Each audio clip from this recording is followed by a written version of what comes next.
So some things are coming to me I wanted to share. So I remember when Teddy was first born. He came a couple of days early. Like, I was 40 weeks, but he was a few days early. Like, I had worked out at the gym, and I think that's what caused my water the night before. I think that's what caused my water to break. And I labored for like over 24 hours. Although I think I don't want to, that's not what this is about. Although it kind of is too, because I remember how crazy it was in the hospital. Cause like I somehow, after even riding horses, I avoided like breaking bones. So I've had little things happen where I had to go to the hospital to like get some, like one time I busted my foot open, I had to get some stitches, but I think I even went to like a foot doctor. So like I haven't had very many experiences in a hospital.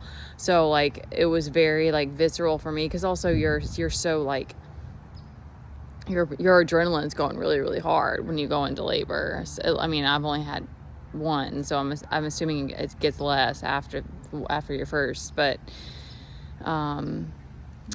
so I just like, I remember things were like kind of very vivid, and I remember how the needles hurt, and like they had to give me, I think it was penicillin, which I'm not allergic to, but like they had to give that to me because my water broke, and I remember it burning in my veins and stuff.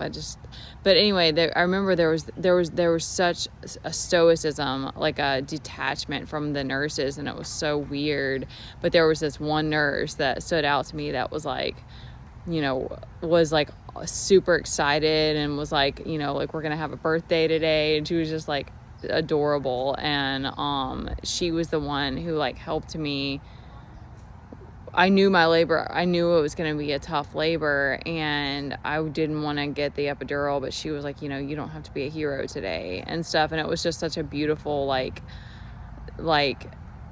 moment that it like helped me, which I did end up getting an epidural, which I had like, it partly worked and partly didn't, because I had like hot spots, I think they call them, where like it doesn't work. But anyway, it does help especially if you're tired. But anyway,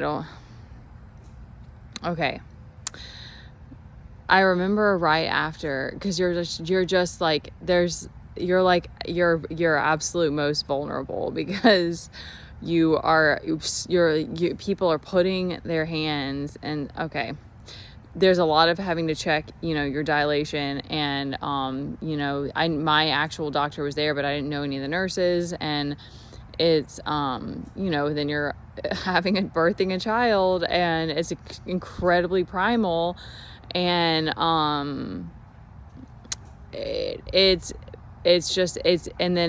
like, shock, and then you have a child, and then it's all of this just rush of all of these different feelings and these chemicals, because you immediately have this bonding with your child. They are instinctual to like go and nurse right away with the mother and stuff, and it's just, there's no way to describe it all. And so but you're like at your most vulnerable, and then also you're exhausted after and stuff, and then you still have to feed your baby every 2 hours from there forward and stuff. So it's just it's complete reality shattering, and just like everything, and like, you're completely dependent on like your body to like help you heal, and like it's just wild. And so I remember that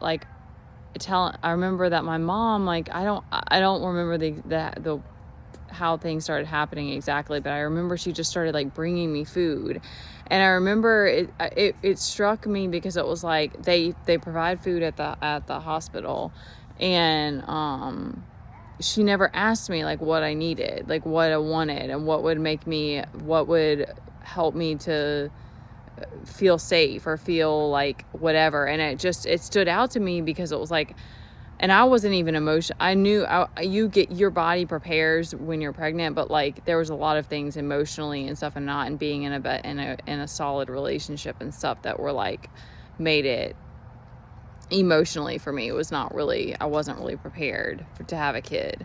So, anyway, so,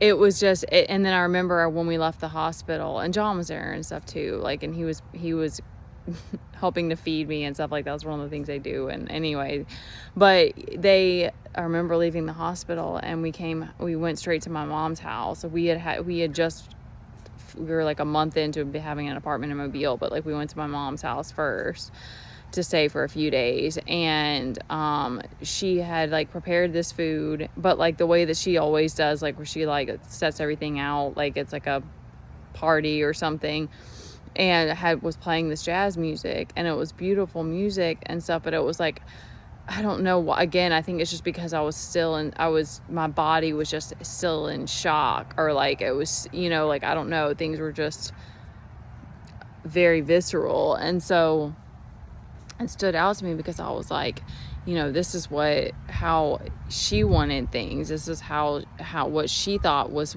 like the way to like help, I don't know, make it a homey environment. But I was like, that's not what I would have wanted. And it was just one of those like crazy things that it was like, that was sort of the start of like the I don't really feel like that was my awakening. My awakening was really later, but it was like, that was the start of me realizing that it was like,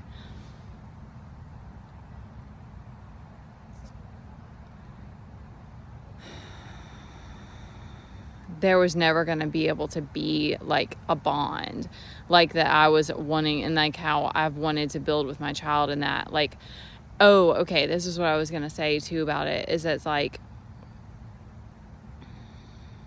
and then there's been all these other crazy things that have happened that I started to realize that it was like my vulnerability was something that is seen as a weakness to people that don't really want to be there for you. But that's not truth. That's not true at all. Like needing help and being vulnerable and needing support are the things that help us to connect with each other, that help us to create bonds, that help us to learn too. There's learning that's involved in all of it. And so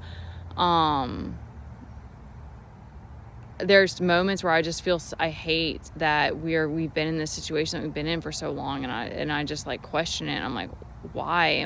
Like, there's so many things about it that have made life harder. But then it's like, there's been all of this like learning and all of this like seeing the truth in my upbringing and stuff like that I just wasn't facing. Like, I realized that my addiction to freedom and like running away, going and doing things on my own. And it's not that's not, because there is solitude, but like the difference is that then that becomes a communion with God. And then the sacrifices that you have to make are because of Him, and because you want that intimacy, you want to be closer to Him. And that's really what I was always seeking. And so it is tragic. Like it's like there's a lot of parts about the fact that like the way that you have to get to closer to God is like tragic. And excuse me, my stomach is empty. But it's like, it's so wild because it's like then there's also like there's this peace that He gives you through it all, and this like ability to see the bigger picture, and this acceptance of like the journey, and the way that the amount of like pain and whatever that you had to go through is like, you just can't foresee everything. And it's like I have to keep forgiving myself that it's like it wasn't wrong for me to need help and support with my kid, but I had to learn the hard way that it's like leaning on the wrong people or like staying in the wrong spaces for too long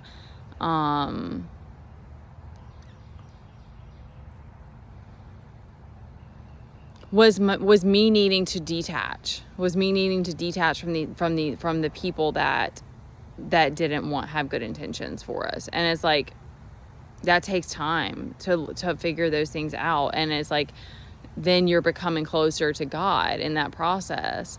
And I just feel like it's meant to be hard. It's like, I definitely don't think that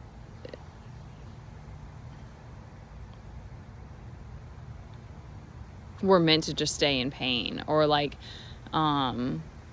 that life is meant to be suffering, or only suffering and torture and stuff. But it's like, there is this, it's like, you have to be able to detach from the world. It's like, yeah, we have to be able to do that. And when you weren't given the love and the nurture that you needed, you're stuck in that pleasure cycle. It's like, it's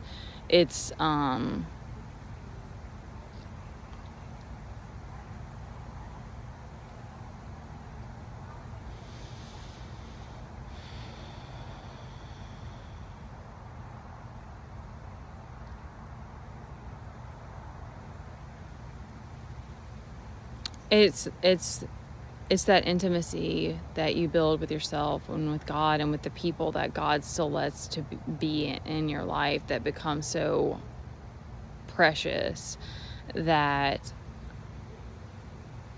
it makes everything else not matter.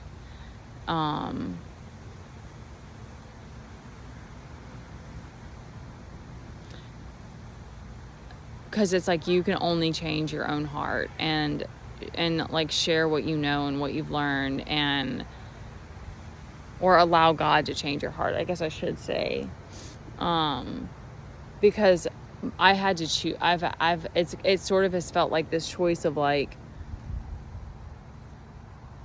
do you want to be addicted? Do you want to be addicted to like abusing yourself because that's what you were taught? Or do you want to let that go and allow love to transform you, and keep facing the lack and the loss, and keep facing these things that are difficult, and push through that?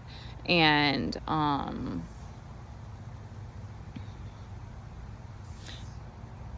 then it's like I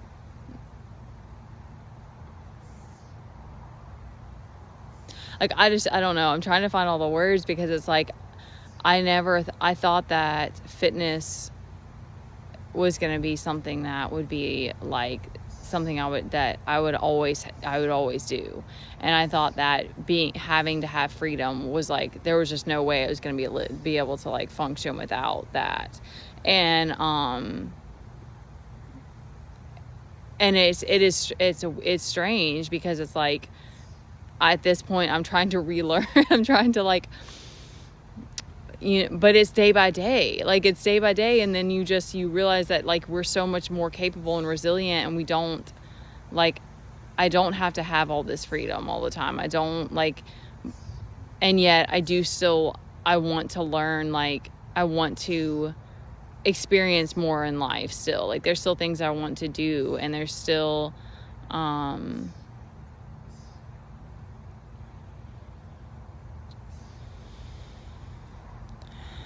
but I don't want to be addicted. I don't want to have escape. I don't, like, I think that's the thing that's the hardest to not attach, to not have, because you just don't know going forward what the pain or the suffering is going to be. And yet moving through it it's like, there's this inner strength, there's this grace, there's this resilience, there's this patience, there's this gratitude. Like, that only comes from moving through it all. And I'm like, and I have this kid that has taught me all, like, God and my child have taught me this. And all of the people that abandon you, it's like, that's something that will always be painful. But it's like, then you realize it's like, that got you closer to God, that got you on your path, that those people weren't meant to stay. It still is tragic. Like, it still is like, I don't think anyone deserves to have people neglect them, but it's sort of a weird way of the universe being like, those people aren't for you, and you had to learn the hard way, you know? Okay, I'm at almost 16 minutes. So choose your heart.